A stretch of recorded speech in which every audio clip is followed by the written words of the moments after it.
The day Kito refused to kill a butterfly, an entire village called him a fool. They laughed at him, mocked him, turned their backs on him. But before the next sunrise, those same people would owe him their lives, because sometimes the difference between life and death is a choice no one else understands. Deep in a quiet valley, surrounded by towering mountains and dense, whispering forests, there stood a village hardened by time. Life here was not soft. It was earned. The people rose before sunrise, worked the land with calloused hands, and slept each night knowing survival was never guaranteed. They respected nature, but only in the way one respects something dangerous. Not as something to listen to, but something to conquer. Among them lived a man named Kito. He was no longer a boy. Life had carved its marks into him: loss, silence, and years of watching more than speaking. While other men hunted, crushed, and controlled, Kito observed. He noticed patterns others ignored, movements others dismissed. His late father once told him, "The world speaks quietly, but only to those who are willing to hear it." Kito never forgot that. But in a village that valued strength over stillness, that belief made him an outsider. You think too much, the others would say. You hesitate when a man should act. And sometimes, Kito wondered if they were right. Here in Zuba village, in a blistering afternoon, under a merciless sun and a warming wind, not far from the Gander Mountains, one day Kito and other men gathered near a rocky clearing at the edge of the fields.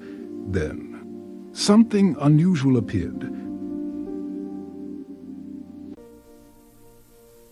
Look, a glowing butterfly.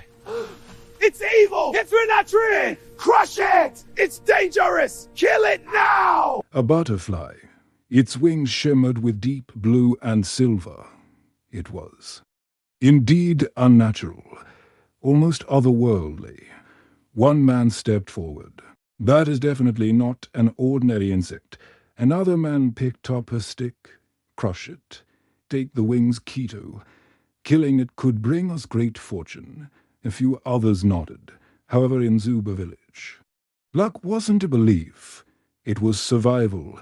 The mysterious butterfly rested quietly whilst flapping its beautiful wings.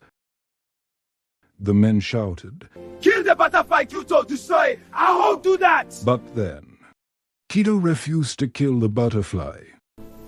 That butterfly is a bad omen! No, it's a gift. Let it be. It's dangerous! We must destroy it! Stay back! I won't let you harm it! Get it! Get it! That night, the valley felt different. The wind carried a strange weight. The animals were quiet. Too quiet. Kito, evening's peace be with you. And with you, Elder. May this fire's warmth join our spirits. It already has. Young man learned to listen to the tortoise, and together they found the path. A wise lesson. What happened next? They shared the fruits of the forest. And the village prospered. Indeed. Let it guide you. And then they appeared. Butterflies. At first, just a few. Then dozens. Then hundreds. Then thousands filling the sky like a living storm.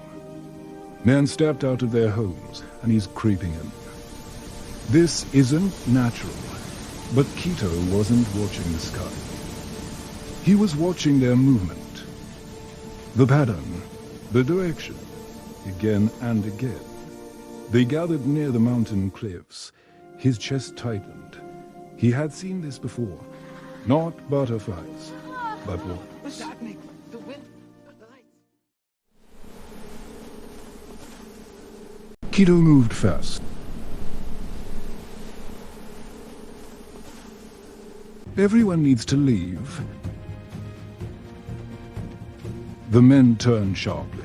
On whose authority? A few hesitated. Most didn't. You're chasing shadows again. The ground trembled faintly. Kito's voice hardened. If I'm wrong, you lose nothing. If I'm right, you lose everything. These butterflies are not wandering, they are showing us direction. The air grew heavy. Get to higher ground! Finally, the oldest man in the village spoke. Do as he says. Get to higher ground! Do as he says. Towards the hills, the villagers ran. They watched. The swarm thickened. The mountain loomed in silence.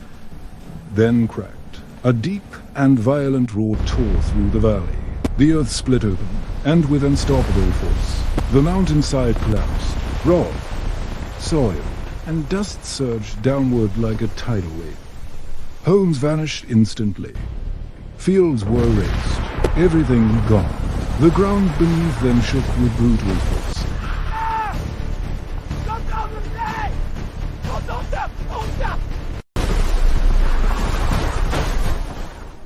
Kito was right. This phenomenon is known as landslide. Dawn broke slowly over the Zuba Valley. Kito tried to speak, but he could not find the words. Kito, what has happened here? I cannot believe my eyes. Our home, it is gone. The butterflies began to scatter, fading into the forest. The man stood in silence. What have we done to deserve this? No laughter now. No doubt. Only the weight of what almost was. Everything is gone. Zuba village is no more.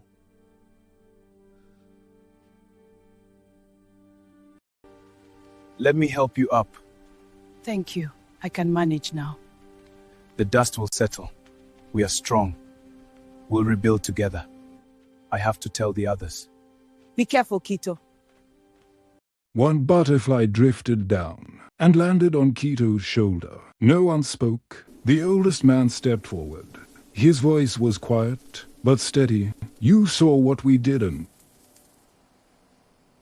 You saved us, Kito. And you acted when we wouldn't. We must act now. Our survival depends on it. He nodded once, not as an elder, but as a man acknowledging another. That saved us. The butterfly lifted into the morning light and disappeared. And from that day on, no one ever called Kito weak again. We are forever grateful, Kito. Your intellect and insight saved us. Because they had learned that sometimes true strength is choosing not to destroy when everyone else would.